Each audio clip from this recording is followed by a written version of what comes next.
Hello, everyone, and welcome back to the 6th episode of the Bonnies Breakaway. I'm Gavin Watson, joined by my co-host Ryan Addeo and Bonnies men's soccer coach Mick Giordano. Coach, is it weird coming into work now the season's over for you guys coming in? Is it a little weird or not really? No, not right now. Still just in kind of go mode, to be honest. And, got back Sunday afternoon around 4, did some work in the office for about an hour or so, and then headed home. And this morning, I think the only thing, we've had Mondays off the last couple of weeks, so this morning didn't really feel like anything different. Mm-hmm. It was my turn to sort out the dogs at the house and take care of them, so my wife could get to work on time and not have to worry. So kind of felt the same, but also, 3.5 months in now, coming to work every day, you just get into a routine of it that it doesn't feel any different. Give me about 3 days when we haven't trained any, then I'll start to feel it for sure, the difference of it, and start to see A10 play and all the tournament and all that. But today, no, feels the same old thing at the current moment at least. Yeah. Are you going to be watching the A10 100%. Playoffs and stuff? Yeah. I didn't know if it was a sore. No, it could be for sure, but I think you have to look at it the other way. And we've actually asked the boys to make sure they tuned in. And it's one of those where if our aspirations are to be there and our expectations are to be there, well, we can't ignore it and go and duck and hide the fact that we're not there right now. Right. We need to go do our homework. We need to see what that looks like. We need to prepare as much as we can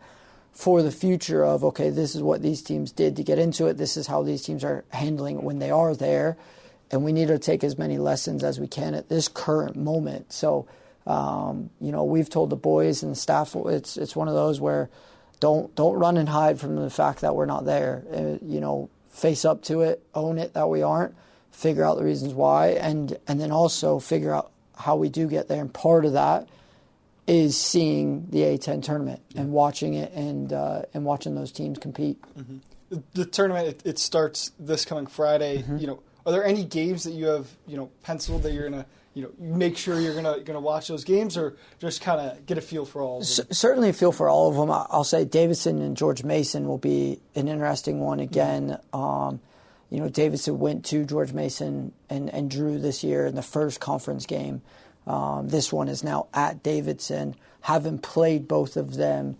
Certainly intriguing to see that one. Mm-hmm. Also going to be intrigued to see St. Joe's and Fordham. Mm-hmm. While we didn't see St. Joe's this year, having just come off of Fordham and speaking a good amount to their staff and everything, that one will be another interesting one.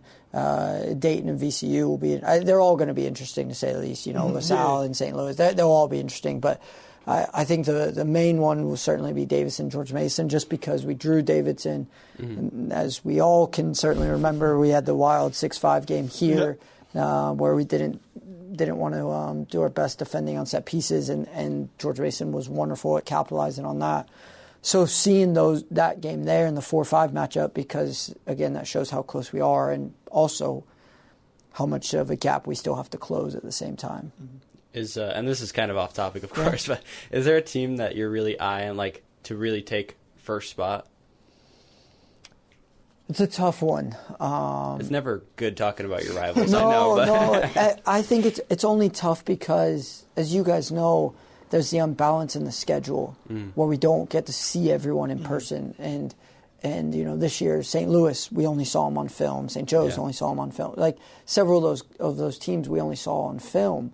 And so it's a tough one, where we just played Fordham, who's the 2 seed, and certainly not a result of what we planned for or any of that and what we expect. But, the way they play is a lot different than the way Davidson or George Mason plays. So I think the bigger thing of what myself and our staff are going to be looking at is it truly is going to be a toss-up on who's going to be able to go and get after it. But what we're going to be looking at and studying a little bit more is the tactical side and what some teams are doing to help themselves find success or to hopefully find success out of it. It would be great it's not that I want St. Louis to lose, because their RPI is in a really good situation right now, and they're hopefully getting themselves an at-large bid.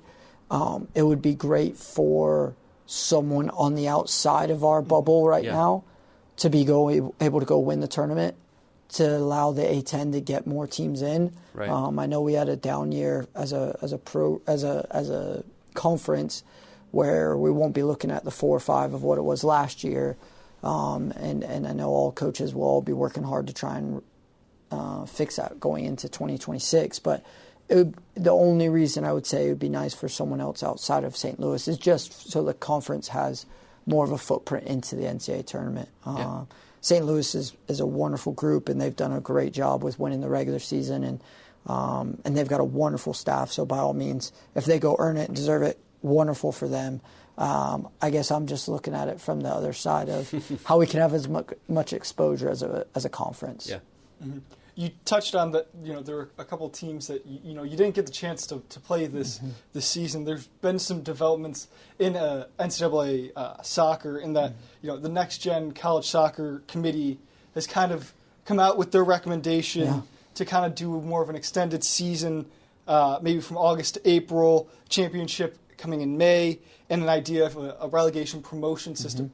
Is that what are your thoughts on that? Would that allow you to see more teams like that? And would you be in favor of a system like that? I'll start with, would I be in favor of it? Certainly. And the reasons why are because there are a lot of challenges that smaller schools like ourselves and mid-majors would go through when it comes to stadium availability, the workforce and your admin availability and everything of piling on more games into spring. But in reality, with our spring season, we already kind of do that in some aspects as it is.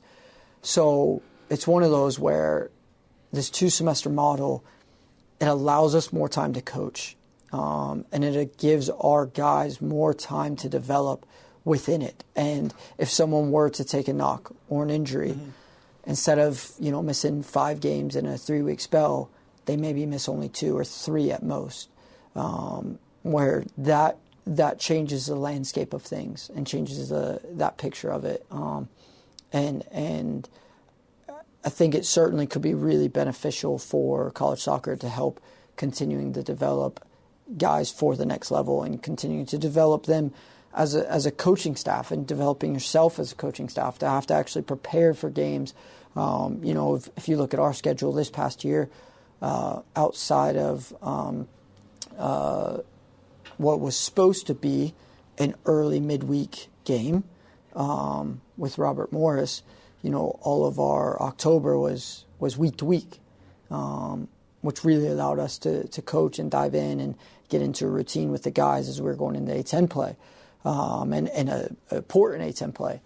So it gives the same type of model. It also protects student athletes in this day and age for really everyone having to fly across the country. We're fortunate. The A10 isn't as bad as some conferences. It is a large footprint, but it's not as bad as and large as the ACC or as the Big Ten. I know Big 12 doesn't have men's soccer, but it's Big 12 for them. And some of these other conferences where for midweek games they're having to go all the way, or at Asheville we had scheduled Cal for this year, and they had Cal on the schedule, and the reason we were able to get them to come to us was because they had to go to Clemson. They didn't want to fly all the way across the country for just one game. They needed to get 2 out of it, and Cal actually did that twice this year for stuff. So it would be super beneficial in that aspect of it. It would be beneficial for our student athletes missing less classes. The stipulations and the rules behind what you would have to do and when you could play games. So there's a lot of benefits to it. There's benefits to it when it comes to cost factors and operating budgets and everything. But just like anything new and change, it's always scary and it's always difficult, and there are still many questions to be solved on how do smaller schools make it work, and how do you factor it in? How does the scheduling work out?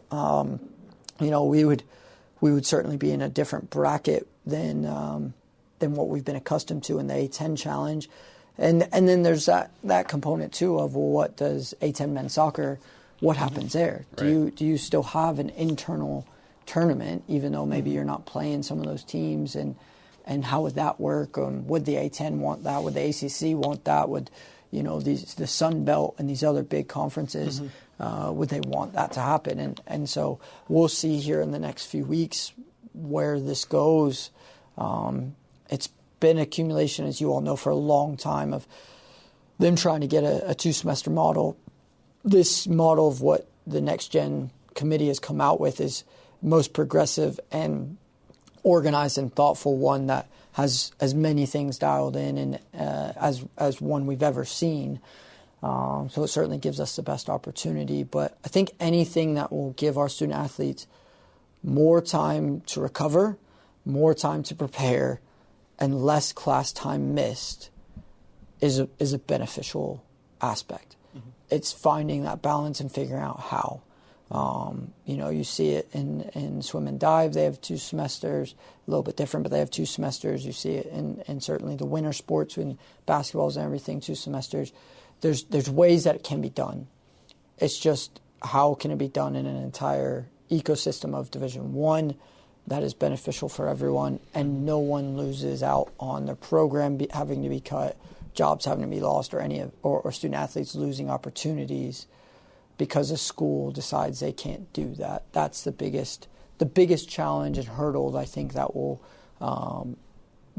present itself here shortly. But again, that's with people way higher pay grades and job titles than myself to solve and figure out.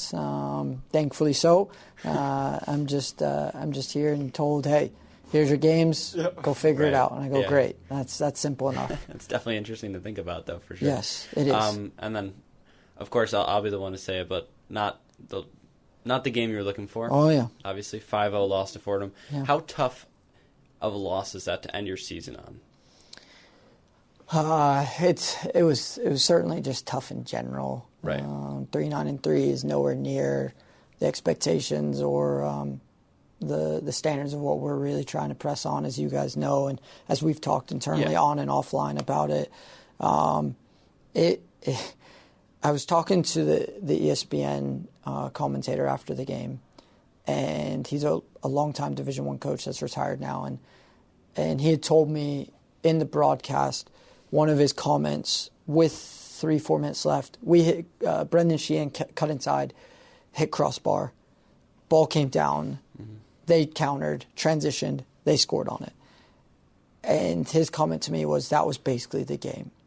It was one of those where our chances didn't fall. They were wonderful with creating and finishing their chances and did a fantastic job at that. And so when you look at some of the data as we have reflecting on it, and we look at some of the numbers, some of the attacking football ideas we had were really good. We just didn't finish our chances, which we need to be better with, but sometimes that happens. Our defending maybe not as good, but still wasn't completely awful. And yet still, it's that one of those types of results. We have to find a way as a staff and as a program to merge those and to limit that. There's too many times that's happened this year. So 100%, it's disappointing. It's not any more disappointing than any of the other losses, only because they're all they're all disappointing, and we don't want to lose any of them. And as someone that hates losing more than they enjoy winning, unfortunately, and just being honest, like, they all sting and they all leave a bad taste in your mouth. But when we look at it, like I said, you kind of sum up the game in that moment of you hit bar, 4 passes later, they're celebrating a goal.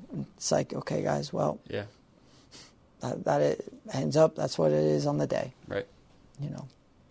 With competition, now over, how much do your practices change? I mean, obviously, the practice time you have allotted goes down, but how much does, because you're not, preparing for an opponent every week. 100%. It's definitely going to be different. We're going to have to manufacture internal competitions. We're going to have to manufacture, as we are still working on building our ability to compete and building that facet within the program, we're going to have to manufacture things that way. So boys will have a little bit of time off right now. Some of it NCAA mandated it, some of it also being they need to be able to recover. But we're going to get back after it this semester. We're not just going to give them off till January and say, hey, we'll see you in January after your meetings. No, like, we're going to make sure that we're doing stuff, and we're going to be in the weight room. We need to get stronger. We need to get more powerful. We need to get more explosive. We're going to have a little bit of some fitness components as well, but we're going to be doing a lot of competition, a lot of competitive aspects to finish out the semester. And then going into spring, we'll be manufacturing some internal things with the group and with the guys on that competition level, and how we build that every single day from a small-sided internal competition, very similar to how baseball had their kind of internal World Series a couple weekends back. We're going to have something similar where teams are drafted and picked for small-sided, but it's going to be a league, and there's going to be match days throughout. Stats are going to be kept, and they will have something along those lines. We'll have an internal 1v1 battle called the Gauntlet, that every single player from goalkeeper to attacking player, they are all competing 1v1 against each other in a little 10x10 space. So we're going to have to breed that internally, especially as we go get ourselves to spring break. Post-spring break, we'll get into games and we'll get into a little bit of competition. But the way we'll break up the spring is in the 3 phases, going individual development phase, our performance phase at the end, and then our small group development phase in the middle. So being able to really build them into that competition and build them into what that means, that starts right away. It really does. That's something we can't wait on. If we wish to change our path and change our future, we have to step into the moment and change our daily habits right now to be able to change what we want for the future outcomes of everything. Mm-hmm. Yeah, that's interesting. That's really good to hear. Like, internal competition definitely going to be the off-season move. But back on Fordham, was this the toughest team that you played this year, would you say? Or was there another that was up there? They were certainly tough. They were different brands. They were exceptional in what their game plan was and what they wanted to do.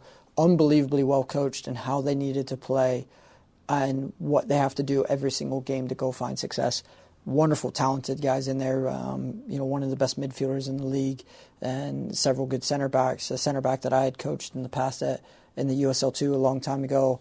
That was one of their captains. Like, they were a talented group that gave us a different challenge in how they wanted to play. I don't know. It would probably be disrespectful to a few other teams to say that they were the hardest. It would be disrespectful to Fordham to say that they weren't the hardest. I hear that. I would certainly say they were definitely one of the best teams, though, and they're a team that's good enough. They can make a bit of noise in the NCAA tournament if they're able to put themselves into that spotlight and able to get themselves back there, as they've done the last few years. So they were a good group. Yeah.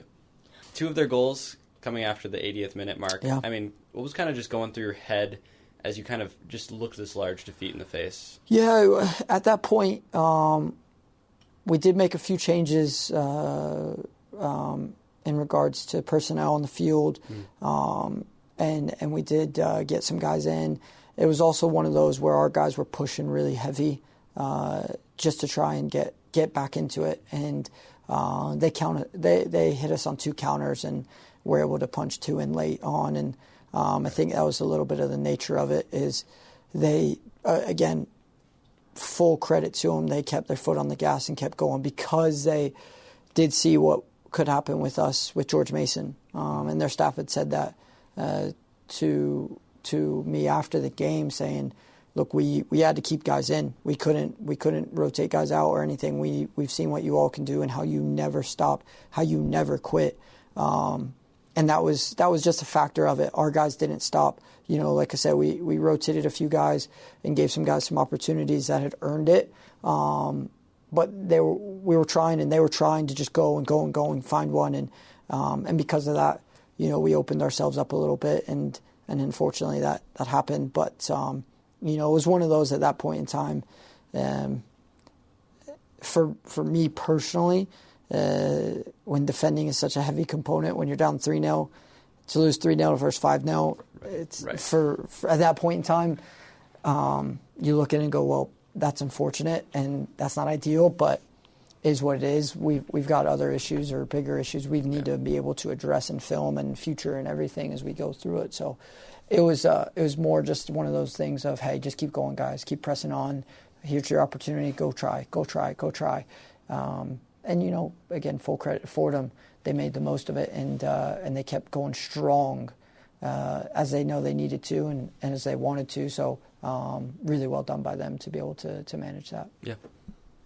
Obviously, with the season over now, Coach, we're going to move to a little bit of a different schedule for the podcast here, moving towards more of an every other week type of format. So just for the listeners at home that, you know, they know we're going to kind of move to an every other week format. But, get some maybe guest speakers in here, some people a lot more intelligent than myself to be able to bring a good conversation for all of us and have a little bit of fun with it and continue to keep everyone updated with what we're doing internally, and also maybe just have a little bit of footy chat thrown in there too.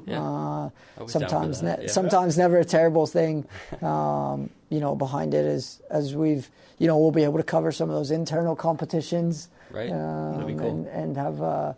You know, we got to come up with a small-sided for our league. For a small-sided league, we need to come up with a name and have the boys kind of put a name onto it and whatnot. Put that staple in there. But yeah, no, we'll be good. It'll be good to be able to still sit down with you all and again talk Bonaventure men's soccer, but also just keep the flow going of the excitement of what we have. Yeah. By all means, we know.